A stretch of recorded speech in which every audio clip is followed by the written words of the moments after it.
Globalization describes a process by which national and regional economies, societies, and cultures have become integrated through the global network of trade, communication, immigration, and transportation. Spain and Portugal conquered most of Central and South America.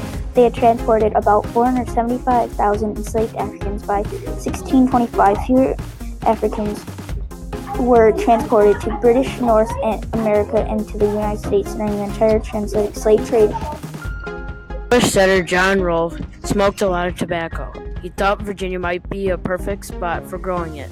His plan did not work at first. Smokers felt that the tobacco of the Caribbean was much milder than Virginia tobacco. Virginia tobacco was too harsh.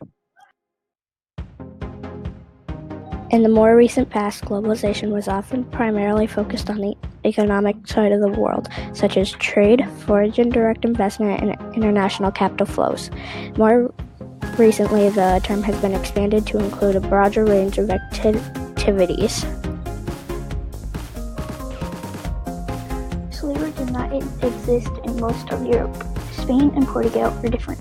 About 1 out of 10 people in southern Portugal and Spain was a slave by the 1500s.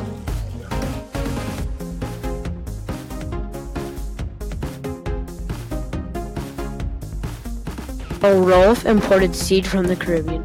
Then he grew Caribbean tobacco in the Jamestown colony. By 1630, over 1.5 million pounds of tobacco were being exported from Jamestown to England every year.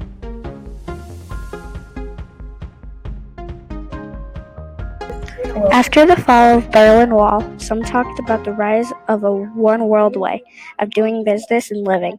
But more recent events have suggested that those thoughts were misplaced as the success of a number of verifying economic and national trade.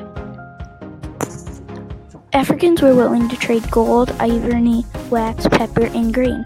They were also willing to trade slaves. The Portuguese established trading posts. Several of them became colonies.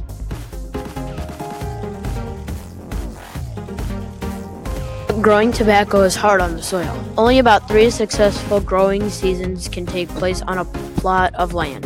Then the land had to lie empty for 3 years before the soil could be used again. The settlers wanted more farmland to grow tobacco on.